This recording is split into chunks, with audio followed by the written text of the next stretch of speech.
Hello जय हिंद दोस्तों। और आज का जो हमारा सेशन है वो आप सभी के लिए बहुत ज़्यादा इंपॉर्टेंट है। चाहे आपका कोई भी एग्ज़ाम हो, आर्मी, जीडी, क्लर्क, ट्रेड्समैन, यह वीडियो सभी के लिए इक्वली बेनिफिशियल रहेगा क्योंकि रीजनिंग जो है वो सभी में आती है। और देखिएगा यहाँ पर हम रीजनिंग के टॉप 15 प्रश्नों का इंपॉर्टेंट टेस्ट लगाएंगे और ये सभी जो प्रश्न हैं वो आप सभी के लिए मिक्स रहेंगे, ठीक है। और रीजनिंग की हमारी ये सेकंड क्लास है, इससे पहले पहली अपलोड हुई थी जिसमें आप सभी का बहुत ज़्यादा सपोर्ट आया है। और ये वीडियो मैं फिर से डिमांड पर बना रहा हूँ। कमेंट बॉक्स में रीजनिंग के क्वेश्चंस की फिर से डिमांड आ रही थी, तो चलिए अपना सेशन स्टार्ट करते हैं। और उससे पहले आपको पता है डेली सुबह हमारी क्लास 10 बजे होती है, तो आपको डेली सुबह 10 बजे हमारे साथ जुड़ जाना है। ओके, तो क्योंकि ये सभी प्रश्न एमसीक्यू में तो अपना टेस्ट लगाना है आपको। ये सभी 15 मिक्स प्रश्न हैं अलग अलग चैप्टर के, जैसे आपके एग्जाम में आते हैं। तो शुरू करते हैं। पहला प्रश्न आपको फटाफट से कमेंट बॉक्स में आंसर देना है और बाद में आप स्कोर भी बताएंगे कि आपका स्कोर कितना हुआ है। अगर आपको यहाँ पे कुछ नया सीखने को मिलेगा तो हमारे वीडियो को लाइक भी कीजिएगा, अप्रिशिएट कीजिएगा। पहला प्रश्न है, दिए गए विकल्पों में से संबंधित शब्द, अक्षरों तथा संख्या को चुनिए। प्रश्न आपके सामने इस प्रकार ये आपको दे रखा है। ओके, तो यहाँ पर आपको बताना है आंसर। यहाँ पे आंसर आने लगे हैं। तो देखिएगा, वायु से पक्षी कैसे संबंधित है कि जो पक्षी है यहाँ से देखिए, पक्षी जो है यह उड़ता है वायु में। इसी प्रकार मछली जो रहती है, यहाँ पे मछली आएगा। मछली कहाँ पे रहती है? वो पानी में रहती है, पानी में तैरती है, ठीक है। कुछ लोग तैरना आंसर कर रहे हैं जो कि गलत है भाई, ठीक है। तैरना एक एक्टिविटी हो जाएगी। उम्मीद करूँगा सभी का आंसर ऑप्शन फर्स्ट बिल्कुल सही होगा। इसी के साथ क्वेश्चन नंबर सेकंड देखिएगा और फटाफट से आपको आंसर देना है। साथ साथ बहुत आसान प्रश्न है और ऐसे प्रश्न आपके एग्जाम में आएंगे। तो आंसर बताता हूँ। पहले देखिएगा, आई के बाद जे के एल, बिल्कुल सिंपल सीरीज है ना। K L M N H I J K, ये सभी बिल्कुल सही हैं। यहाँ पर देखिएगा, जे के बाद आपका के आना था, फिर एल आना था, फिर एम आना था। तो ये सेकंड जो ऑप्शन है इसमें जो है गड़बड़ है, ये बिल्कुल कंटिन्यू नहीं है। तो ऑप्शन जिन्होंने दो चूज़ किया है सभी का आंसर सही है। ओके, क्वेश्चन आपको साथ साथ मैच करते जाना है। आगे हमारे सभी तरह के क्वेश्चन आएंगे। अभी मैंने ब्लड रिलेशन भी आपके लिए ऐड किया है, मैंने आपके लिए डायरेक्शन के क्वेश्चन भी ऐड किए हैं, तो वीडियो में बने रहना। नेक्स्ट क्वेश्चन आपको ऐसे सॉल्व करना है, फटाफट से आंसर देना है। इसमें क्या लॉजिक लग रहा है, सिर्फ आपको मैं दे रहा हूँ 2 सेकंड, ठीक है। अगर आपको ज़्यादा समय चाहिए तो वीडियो को पॉज कर लेना, इससे ज़्यादा मैं नहीं दे सकता क्योंकि वीडियो बहुत लंबा हो जाता है रीजनिंग का। तो देखिएगा, यहाँ पे 2 का गैप है, यहाँ पे डिफरेंस है 9 का, फिर से 2 का गैप है, फिर से डिफरेंस है 9 का, फिर 2 का गैप है, नेक्स्ट डिफरेंस कितने का है? 9 का। तो यहाँ पे क्या आएगा भाई? 30 + 9 39। कौन सा ऑप्शन है? ऑप्शन 4। क्या सभी ने आंसर सही दिया है? नेक्स्ट क्वेश्चन है क्वेश्चन नंबर 4, हमारा आ गया ब्लड रिलेशन से। और एक प्रश्न 100% ब्लड रिलेशन का आपके एग्जाम में फिक्स है, एक प्रश्न डायरेक्शन का आपके एग्जाम में फिक्स होता है, मोस्टली आता ही आता है, ठीक है। तो देखिएगा, इससे पहले मैं आपको फिर से बेसिक इसका समझाना चाहूँगा कि हम इस प्रश्न को किस टाइप से करेंगे। अगर आपने मेरा पहले वाला वीडियो देखा है रीजनिंग का तो उसके अंदर ही मैंने समझाया था, बट हमारे साथ डेली बहुत सारे स्टूडेंट नए जुड़ते हैं तो मैं सभी को लेकर चलता हूँ, इसलिए मैं यहाँ पे आपको बेसिक समझाऊँगा, राइट। तो देखिएगा, सबसे पहली बात कि जो मेल होगा और जो फीमेल होगी, मेल को हम लिखेंगे प्लस और फीमेल में हम साइन डालेंगे माइनस का, राइट। अब जो भाई और बहन होंगे या फिर भाई और भाई होंगे वो एक सीधी लाइन में होंगे। ये आपको ध्यान रखना है इस तरह से, चाहे भाई भाई हो चाहे भाई बहन हो, एक सीधी लाइन में होंगे। कोई मेल होगा तो प्लस है और फीमेल होगा तो माइनस, सिंपल है भाई। अब देखिए, हस्बैंड और वाइफ जो होंगे वो एक दूसरे के इक्वल होंगे, हस्बैंड पे प्लस होगा और वाइफ पे माइनस होगा। चीज़ें समझना मैं क्या बता रहा हूँ। और एक लास्ट चीज़ इसमें आपको ध्यान रखनी है कि जो फादर और मदर होंगे, यानी कि जो प्लस और माइनस, फादर और जो मदर होंगे वो ऊपर होंगे और इनके जो बेटा और बेटी होंगे प्लस और माइनस वो क्या होंगे? नीचे होंगे। फादर मदर ऊपर, बेटा और बेटी नीचे। बस आपको इतनी चीज़ ध्यान रखनी है और यहाँ से आपके सभी क्वेश्चन सॉल्व हो जाते हैं। तो उम्मीद करूँगा ये आपको पता लग गया होगा, ठीक है। आप क्वेश्चन को सॉल्व करते हैं, दोबारा मैं इसको ड्रॉ नहीं करने वाला। तो देखिए, क्वेश्चन बोला है ए बी का भाई है, ठीक है, सी ए की माता है, डी सी का पिता है और एफ ए का पुत्र है। एफ के बच्चे से किस प्रकार संबंधित है? क्वेश्चन सॉल्व करते हैं, ठीक है, आपको ज़्यादा समझ में आएगा। तो देखिएगा, ए बी का भाई है, ठीक है, तो यहाँ पे मैंने लिख दिया ए, ये भाई है किसका? बी का, तो एक सीधी लाइन में होगा भाई। अब बी के ऊपर हमने कोई साइन नहीं डाला है।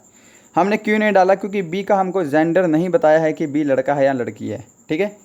अब नीचे बोला है कि सी जो है वो ए की माता है। अब माता है तो भाई ऊपर जाएगी वो, है ना। सी जो है वो ए की माता है, तो सी के ऊपर मैंने माइनस का साइन लगा दिया। क्या यहाँ तक सबको समझ में आ रहा है मैंने क्या किया है? अब देखिएगा, डी सी का पिता है, ठीक है। डी जो है वो सी का पिता है, तो सी के ऊपर डी चला जाएगा, ठीक है। यहाँ पे मैं लिख देता हूँ, इसका कोई काम नहीं पड़ेगा आपको। डी जो है वो सी के ऊपर चला गया, और ये क्या है? पिता है। यहाँ पे प्लस का साइन है, उम्मीद करूँगा दिख रहा होगा यार। इसको ब्लैक कर देता हूँ, ठीक है। ऊपर थोड़ा यहाँ पर देखो, ये डी है और यहाँ पे प्लस का साइन है। नेक्स्ट बोल रहा है कि एफ ए का पुत्र है भाई। तो जो ए का जो पुत्र होगा वो क्या है? एफ है, तो एफ नीचे आ गया ना, और ये पुत्र है। समझ में आया? अब आपसे प्रश्न पूछा है कि ए एफ के बच्चे से किस प्रकार संबंधित है। अब देखिए, एफ के अगर कोई बच्चे होंगे जो कि नीचे होंगे, प्लस या माइनस कुछ भी होगा, ठीक है। एफ के बच्चे से ए किस प्रकार संबंधित है? तो एफ के यहाँ पर देखिएगा, ये दादा होगा। ए के जो ए है वो क्या होगा? एफ के जो बच्चों का दादा होगा। समझ में आई बात? क्योंकि एफ के बच्चे हैं, यहाँ पर ये एफ पिता हो गया और पिता का पिता दादा हो गया। उम्मीद करूँगा सबको समझ में आया होगा, है ना। किसी को कोई कन्फ्यूजन नहीं होगा कि जो ए है वो एफ के बच्चों का दादा है। ऑप्शन 4 यहाँ पे करेक्ट होगा। ओके भाई, चलो नेक्स्ट क्वेश्चन देखते हैं। इसी के साथ नेक्स्ट क्वेश्चन है हमारा, अभी एक प्रश्न और है हमारा ब्लड रिलेशन का, तो आपको और ज़्यादा समझ में आने वाला है। क्वेश्चन नंबर 5 सोल्व कीजिए फटाफट। कि यहाँ पे बोल रहा है कि P का अर्थ गुणा है, T का अर्थ घटा है, M का अर्थ योग है और B का अर्थ भाग है। तो हमको ये प्रश्न सोल्व करना है। अब ऐसे प्रश्नों में आपको ये ध्यान रखना है कि यहाँ पे बोर्ड मास लगेगा भाई, BODMAS, ठीक है। बोर्ड मास लगता है यहाँ पे, ठीक है। यहाँ पे ब्रैकेट ओपन तो होगी नहीं, क्योंकि यहाँ पे ब्रैकेट वाला कोई सीन नहीं है, ब्रैकेट और ऑफ का कोई सीन नहीं है। यहाँ पे आपका पहले डिवाइड होता है, फिर मल्टीप्लाई होता है, फिर ऐड होगा, फिर सब्सट्रैक्ट होगा, ठीक है। तो सोल्व करते हैं, इन चारों की हमको हेल्प लेनी पड़ेगी। तो देखिएगा डायरेक्ट यहाँ पे मैं लिख रहा हूँ 28। बी का अर्थ क्या है भाई? बी का अर्थ है भाग, तो यहाँ पे 28 भाग 7। पी का अर्थ दे रखा है गुणा, तो गुणा 8। टी का अर्थ हमको दे रखा है घटा, तो -6, और एम का अर्थ है प्लस, तो +4। ठीक है भाई, स्टेटमेंट ड्रॉ हो गई। अब देखिएगा 7 एकम 7, 7 चौके 28, और ये 4 गुणा 8 है। ये 8 चौके कितना होता है? 32 होता है। तो मैं यहाँ पे डायरेक्ट लिख देता हूँ 32, ठीक है। तो इतनी चीज़ हमारी यहाँ से ख़त्म हो गई। अब 32 में से अगर मैं 32 - 6 + 4, हमारी ये चीज़ बची है यहाँ पे। अब माइनस और प्लस में आप कुछ भी कर सकते हैं, चाहे आप प्लस माइनस कर दो, चाहे पहले प्लस कर दो, आपके आंसर पे कोई फ़र्क नहीं पड़ता है, ठीक है। तो मैं पहले प्लस कर देता हूँ, 32 और 4 36, और 36 होंगे, फिर 6 हमारा माइनस का है, तो 36 - 6 कितना हो गया? 30 हो गया। तो इसको अगर आप पूरे को सोल्व करेंगे तो आपका आंसर 30 आएगा, ऑप्शन सेकेंड। सबका आंसर सही होगा भाई। चलो नेक्स्ट क्वेश्चन देखते हैं। नेक्स्ट क्वेश्चन इसी के साथ क्वेश्चन नंबर 6 डायरेक्शन का क्वेश्चन है भाई। यहाँ पर देखिएगा सब लोग, सबसे पहले मैं थोड़ा सा डायरेक्शन का चित्र आपको बनाऊंगा यहाँ पे हल्का सा एक बार, ठीक है। ये होता है हमारा पूरब, ध्यान रखेंगे। ये होता है पश्चिम, ऊपर होगा उत्तर और नीचे होगा हमारा दक्षिण। क्या डायरेक्शन सबको पता है? नहीं पता तो ये आप ध्यान रखेंगे, ठीक है। तो इसको बने ही रहने देते हैं, डायरेक्शन को मिटाते नहीं हैं। अब देखिएगा क्या बोला है कि प्रणव 10 किलोमीटर उत्तर में गया। आंसर सभी के आने लगे हैं। तो देखिएगा, मान लीजिए प्रणव यहाँ पे है, प्रणव ने क्या किया? 10 किलोमीटर उत्तर में गया, तो ये 10 किलोमीटर मैंने चला दिया उसको उत्तर में, ठीक है भाई। फिर वह पश्चिम में मुड़कर 10 किलोमीटर चला, तो पश्चिम इधर होगा, पश्चिम में मुड़कर क्या चला? वो फिर से 10 किलोमीटर चला। ओके, अब बोल रहा फिर वह दक्षिण में मुड़ा और 5 किलोमीटर चला, तो ये दक्षिण में मुड़ा और यहाँ पे सिर्फ और सिर्फ वो 5 किलोमीटर ही चलता है। अंत में वह पूर्व में मुड़ा और 10 किलोमीटर चला, तो पूर्व कहाँ है? इधर है भाई। तो ये पूर्व में मुड़ा और फिर से कितना चला? ये 10 किलोमीटर चला। उसने बोला है अपने आरंभिक स्थल से किस दिशा में है। अब यहाँ पर भी स्टूडेंट गलती कर देते हैं लास्ट लाइन में। अब यहाँ पर आपको ये ध्यान रखना है कि आरंभिक स्थल जो है, जहाँ पे मैं ये गोला कर रहा हूँ, ये है। यहाँ से ये ऊपर की तरफ किस दिशा में है, ये तो पूछा। यहाँ अभी यहाँ पर पहुँचा ये, देखो इसको मैं कैसे, कौन सा कलर दूँ? नीला देता हूँ। कि अभी ये पहुंचा है यहाँ पे और आरंभिक स्थल कौन सा है, ये है। तो यहाँ से ऊपर की ओर कौन सी दिशा है, ये उत्तर दिशा है। ठीक है, तो ये 10 से हमारा 10 कैंसिल हो गया, यहाँ से हमारा ये 5 कैंसिल हो जाएगा, यहाँ पे सिर्फ हमारा 5 ही बचेगा। तो 5 मीटर जो है वो उत्तर में है, ये आपको ध्यान रखना है। यहाँ पे 5 का कोई सीन नहीं है, यहाँ पे आपको ऑप्शन में सिर्फ दिशा बतानी है। तो यहाँ पे उत्तर दिशा जिन्होंने दिया है उन सभी का आंसर बिल्कुल सही होगा। ठीक है, अब यहाँ पर मैं बताता हूँ कोई स्टूडेंट क्या गलती कर देते हैं, लास्ट स्टेज तक सोल्व करने के बाद गलत कर देते हो और 1 नंबर कटवा देते हो। कुछ लोग क्या करते हैं, ऊपर से जोड़ना शुरू कर देंगे कि वो ऊपर से कौन सी दिशा में है, तो यहाँ पे दक्षिण कर देंगे, जबकि क्वेश्चन में साफ लिखा है कि आरंभिक स्थल से, आरंभिक यानी कि उसने जहाँ से स्टार्ट किया था उसके हिसाब से वो अब उत्तर दिशा में है। समझ में आया सबको? चलो नेक्स्ट क्वेश्चन देखिएगा, क्वेश्चन नंबर 7 आपके सामने इस तरह से है, आपको सोल्व करना है। और ये टाइप मैं आपको कई बार करवा चुका हूँ अपनी टेस्ट सीरीज़ में भी और वैसे भी, तो सभी का आंसर उम्मीद करूँगा आ रहा होगा। अब देखो 8 गुणा 5 40, 7 गुणा 7 49, तो ऑप्शन थर्ड जो है वो बिल्कुल करेक्ट है। इसमें ज़्यादा समय नहीं लगाएंगे और अपना आंसर यहाँ पे हम फटाफट दे देते हैं।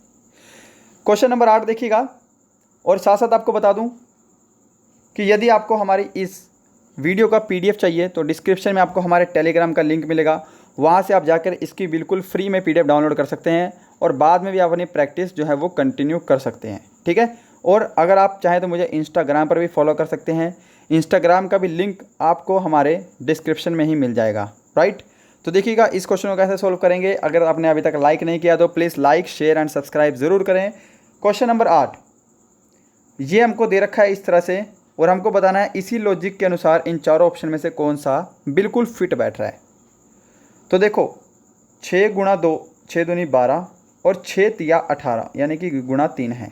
ठीक है, तो गुणा 2 और गुणा 3 किया हुआ है, ये आपको बताना है कौन से लॉजिक में है। तो ऑप्शन आपको सेकंड दिखाई दे रहा है, 12 दूनी 24 और 12 तिया 36। तो ऑप्शन 2 जिन्होंने चूज़ किया है सभी का आंसर बिल्कुल सही है। और यहाँ पर भी क्वेश्चन के आंसर गलत आते हैं तो बहुत दुख होता है भाई कि रीजनिंग में भी क्वेश्चन गलत हो रहे हैं। ठीक है, 5 प्रश्न आएंगे आपके एग्ज़ाम में और मुझे 5 प्रश्न आपके ठीक करवाने हैं, इसलिए मैं रीजनिंग की सीरीज़ लेकर आया हूँ, क्योंकि इसके ऊपर बहुत जो है कम स्टूडेंट ध्यान देते हैं। 5 में से अगर आप 4 ठीक करोगे तो भी 3-4 तो हर एक एवरेज बच्चा भी करेगा, आपको 5 की 5 ठीक होने चाहिए। ठीक है, नेक्स्ट क्वेश्चन देखिएगा, क्वेश्चन नंबर 9 इस तरह से है, ये आपको बताना है आगे क्या आएगा। तो देखो टी के बाद क्या आता है, यू और वी, इन दोनों को छोड़ने के बाद क्या आ रहा है, टी यू वी छोड़ के डब्ल्यू, एक्स और वाई छोड़ के जेड। ठीक है, तो दो दो अक्षर इन्हें छोड़े हुए हैं, तो यानी कि टी से पहले जो अक्षर होगा यहाँ पे होगा क्यू, है ना, क्यू आर और एस छोड़ेगा तो यहाँ पे फिर टी पे मिलेगा जाके। ठीक है, तो क्यू वाला ऑप्शन एक ही आपको दिखाई दे रहा है यहाँ पे, क्यू आई और वाई। और ये ध्यान रखना कि जो ये आई है ये सब में जो है वो कॉमन है, बीच वाला आई सब में कॉमन है। ठीक है, तो वैसे भी आपको पूरा सॉल्व करने की ज़रूरत नहीं थी, या आप ऐसे भी सॉल्व कर सकते थे। क्यू के बाद 2 अक्षर का गैप है फिर टी है, आर एस टी, टी के बाद 2 का गैप है फिर डब्ल्यू है। सभी का आंसर सही है ना? क्या सभी का आंसर सही है? चलो नेक्स्ट क्वेश्चन, क्वेश्चन नंबर 10 फिर से ब्लड रिलेशन। तो देखो सी का पिता ए है, ठीक है, और बी का बेटा डी है। समझो, आप इसको सोल्व करो, क्योंकि मैं तो सोल्व करवाऊंगा ही, मैं तो आपको आसानी से सोल्व करवा दूंगा। ठीक है, तो देखो सी का जो पिता है वो ए है, यहाँ पे मैं लिख दिया बीच में सी, कलर चेंज करते हैं इसका। सी जो है, सी का जो पिता है वो ए है। अब ए के ऊपर हमारा प्लस का निशान आएगा, सी के ऊपर हमारा कोई भी साइन नहीं आएगा, क्योंकि सी का हमको जेंडर नहीं बताया है। सी का पिता ए है और बी का बेटा डी है।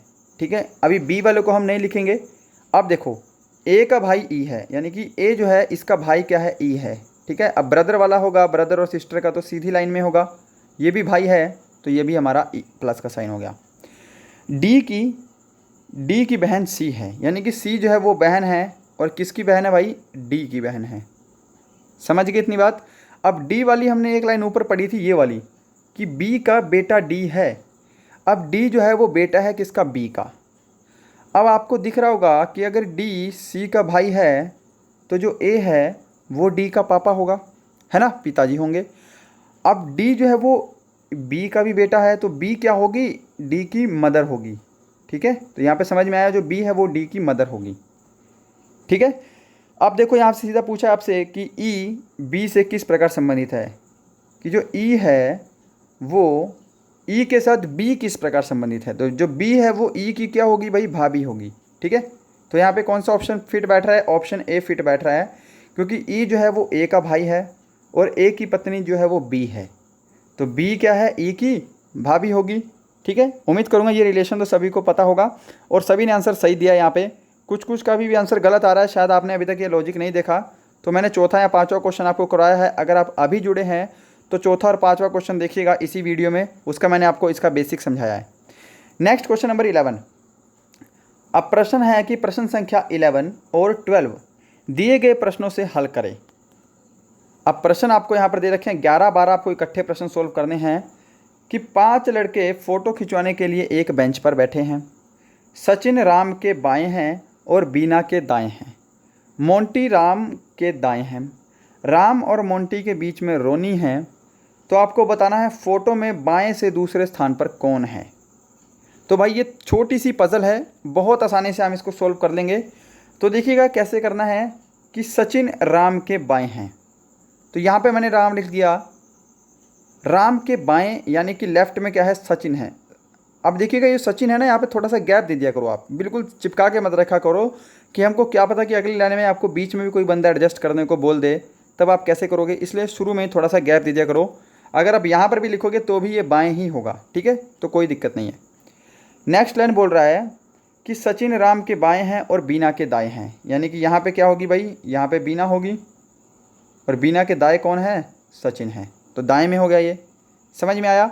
अब मोंटी राम के दाएं हैं, ये राम है भाई, राम के दाएं ये राइट साइड कौन है, यहाँ पे मोंटी है, तो थोड़ा सा गैप दे दिया करो हर एक कंडीशन में। ठीक है, राम और मोंटी के बीच में रोनी है, तो देखो राम और मोंटी यहाँ पे है, इनके बीच में रोनी है, तो बीच में एक बंदा इन्होंने एडजस्ट करवाया है ना, इसीलिए बोलता हूँ थोड़ा सा गैप ज़रूर दिया करो। सिंपल सी बात है, रोनी को हम RO लिखेंगे क्योंकि हमारे पास R से राम ऑलरेडी है। सही है बॉस। अब देखो क्या पूछा है कि फ़ोटो में बाएं से दूसरे स्थान पर कौन है। बायां यानी कि ये लेफ्ट से दूसरे स्थान पर हम जाएंगे तो कौन हमको दिख रहा है, S दिखाई दे रहा है, और S से कौन आएगा, सचिन आएगा। ऑप्शन 4 क्या सभी का आंसर सही है, क्या सभी का आंसर सही है भाई, ऑप्शन 4 हमारा सही होगा। अच्छा, अब क्वेश्चन नंबर जो 12 है वो भी इसी तरह से है। अगर आपने पुराना सोल्व किया है तो यहाँ पर मैं लिख देता हूँ दोबारा से। हमारा क्या आया था, BS, R से राम, RO से रोनी और यहाँ से M होगा। ठीक है, मोंटी। अब यहाँ पर देखिएगा बोला है फ़ोटो के बीच में कौन है, तो देखिए 2 यहाँ से छोड़ दो, 2 यहाँ से छोड़ दो, बीच में कौन है आपका, राम है, तो ऑप्शन सेकंड जो है इसका भी करेक्ट होगा। क्या सभी का आंसर सही है, ऑप्शन B राम यहाँ पे बिल्कुल सही आंसर होगा। ठीक है भाई, चलो नेक्स्ट क्वेश्चन देखते हैं। क्वेश्चन नंबर 13 कि आशा गरिमा से भारी है।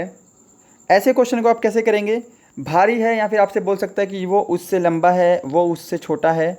तो देखो अगर यहाँ पे लिखा है आशा गरिमा से भारी है, आशा को मैं लिख देता हूँ A, ये गरिमा से भारी है, तो यहाँ पर मैं इसको ऐसे लिख दे दूँगा कि ये गरिमा से भारी है। ठीक है, ये साइन होता है वैसे बड़े का, जिसकी तरफ मुंह खुला है वो बड़ा होता है। ठीक है, अब बड़े को मैं भारी मान लेता हूँ, कोई प्रॉब्लम नहीं होगी, हमारा क्वेश्चन ऐसे ही सॉल्व हो जाएगा। ठीक है, तो देखोगे हमको क्या है, सभी चीज़ें जो है वो एक ही साइन में करनी है। उम्मीद करूँगा आप सोल्व कर रहे होंगे, जिनको नहीं आता वो इस सॉल्यूशन को देखिए कि आशा जो है वो गरिमा से भारी है, तो आशा गरिमा से भारी है, क्या सभी ने यहाँ पे देख लिया। अब देखो मीना जूली से हल्की है, बट हमने क्या कहा है कि साइन आपको सबके सेम कर देने हैं। अब मीना जूली से हल्की है तो मैं बोल सकता हूँ कि तो जूली है वो मीना से भारी होगी, तो जूली मीना से भारी है, ऐसे भी कर सकते हो, क्वेश्चन आपका सेम ही रहेगा। ठीक है, पुनीता जूली से भारी है, तो जूली से भारी जो है वो कौन है भाई, पुनीता है। ठीक है भाई, तो पुनीता जूली से आगे आ जाएगी। लेकिन गरिमा से हल्की है और पुनीता जो है ये गरिमा से हल्की है, तो गरिमा यहाँ पे अगर मैं ले लूँ तो आपको पता है कि जो आशा है वो गरिमा से भारी है, तो आशा जो है वो गरिमा के आगे आ जाएगी। यहाँ पे हमारा क्या आ गया, आशा आ गया। ठीक है, उम्मीद करूँगा सबको दिख रहा होगा। यहाँ पे A लिखा है, इसको एडजस्ट करूँगा थोड़ा सा, देखो यहाँ पे आ गया G और यहाँ पे आ गया हमारा A, आशा। ठीक है भाई, अब सबको सही दिख रहा होगा। बोला है इन सब में सबसे भारी कौन है, सबसे भारी कौन है, जो सबसे पहले होगा सबसे भारी वही होगा। तो क्या है, आशा। ऑप्शन 4 क्या सभी का सही है, ऑप्शन 4 बिल्कुल सही है ना। ठीक है, बढ़ते हैं नेक्स्ट क्वेश्चन पे। क्वेश्चन नंबर हमारा यहाँ पे 14। पेड़ों की एक पंक्ति में एक पेड़ बाएं ओर से 7वां है और दाएं ओर से 14वां है, पंक्ति में कुल कितने पेड़ हैं। तो देखो वही पेड़ क्या है कि बाएं ओर से 7वां है और दाएं ओर से वो 14वें नंबर पे है। ठीक है, तो ऐसे प्रश्न में क्या है, आपको दिख रहा है कि जो पेड़ है वो 2 बार काउंट हो गया है, एक बार बाएं से एक बार दाएं से। तो इन दोनों को आप जोड़ेंगे तो यहाँ पे क्या बनेगा, 21 बनेगा। ठीक है, बट पेड़ 2 बार काउंट हुए हैं, एक ही पेड़ 2 बार काउंट हुआ है, तो एक बार का हम पेड़ माइनस कर देंगे। तो हमने एक बार का पेड़ माइनस कर दिया तो कितना बचा, 20 बचा। तो यहाँ पे 20 जो है वो आपका आंसर होगा, कौन सा है, ऑप्शन 3 है भाई, ऑप्शन 3। ठीक है, उम्मीद करूँगा आपकी प्रैक्टिस अच्छी लग रही होगी, प्रैक्टिस आपकी अच्छे से हो रही होगी। जिन्होंने यहाँ पे इस वीडियो में क्वेश्चन गलत दिए हैं, प्रैक्टिस आपको डेली मिलेगी, टेंशन मत लो। ठीक है, हर तीसरे चौथे दिन आपकी रीजनिंग की एक वीडियो आ जाएगी ऑन डिमांड, यदि आपकी डिमांड आएगी तभी। बढ़ते हैं नेक्स्ट क्वेश्चन पे। नेक्स्ट क्वेश्चन देखिएगा, यहाँ पे हमारा क्वेश्चन नंबर 15 है और लास्ट क्वेश्चन है। एफ को हम 216 लिखेंगे तो एल को हम क्या लिखेंगे। अब देखो एफ जो है वो एफ की वैल्यू कितनी होती है, एफ जो होता है वो होता है 6। ठीक है, एफ छठे नंबर पे आता है ना ABCD में, और 6 के यहाँ पे क्या किया इन्होंने, क्यूब किया है, जो कि कितनी होती है, 216 होती है। कोई दिक्कत है भाई यहाँ पे किसी को, नहीं है ना। तो अब देखिएगा यहाँ पर जो आपका एल होगा वो एल कौन से नंबर पे आता है, अल्फ़ाबेट में एल आता है आपका 12वें नंबर पे, और आपको फिर 12 का भी क्यूब करना पड़ेगा। अब 12 का क्यूब किसी को नहीं आता तो क्या कर लोगे, 12 गुणा 12 गुणा 12 कर लोगे। ठीक है, यहाँ पे आपका यूनिट डिजिट से काम नहीं चलेगा, यूनिट डिजिट से काम नहीं चलेगा। इसका आंसर ऑप्शन 4 होगा, क्योंकि मुझे क्यूब पता है। तो 1728 आपका करेक्ट आंसर होगा, 12 की क्यूब होती है 1728। ठीक है, अगर यहाँ पे मान लो इस ऑप्शन को मैं 1 कर देता, एक ऑप्शन को मैं 1 कर दूँ, 16 से 21 कर दूँ, तब आपको क्यूब करने की ज़रूरत ही नहीं है। सिर्फ यूनिट डिजिट से आप आंसर निकाल सकते हो, 2 दूनी 4 और 4 दूनी 8, यानी कि आपको पता लग जाता है कि यूनिट डिजिट क्या है, 8 है, तो आप डायरेक्ट ऑप्शन 4 को टिक कर देते। बट क्योंकि यहाँ पर जो है 2 ऑप्शन जो है वो हमारे यूनिट डिजिट का मैच कर रहा है, तो आपको पूरा सॉल्व करना पड़ेगा। तो गाइस ये थे आपके 15 प्रश्न रीजनिंग के। उम्मीद करूंगा आपको ये प्रैक्टिस सेशन पसंद आया होगा, प्रैक्टिस आपकी अच्छे से हुई होगी। यदि चैनल पे नए हैं, आपको वीडियो पसंद आया है तो वीडियो को लाइक कीजिएगा, चैनल पे नए हैं तो subscribe, hit like and share. मिलते हैं नेक्स्ट वीडियो में, तब तक के लिए जय हिंद जय भारत।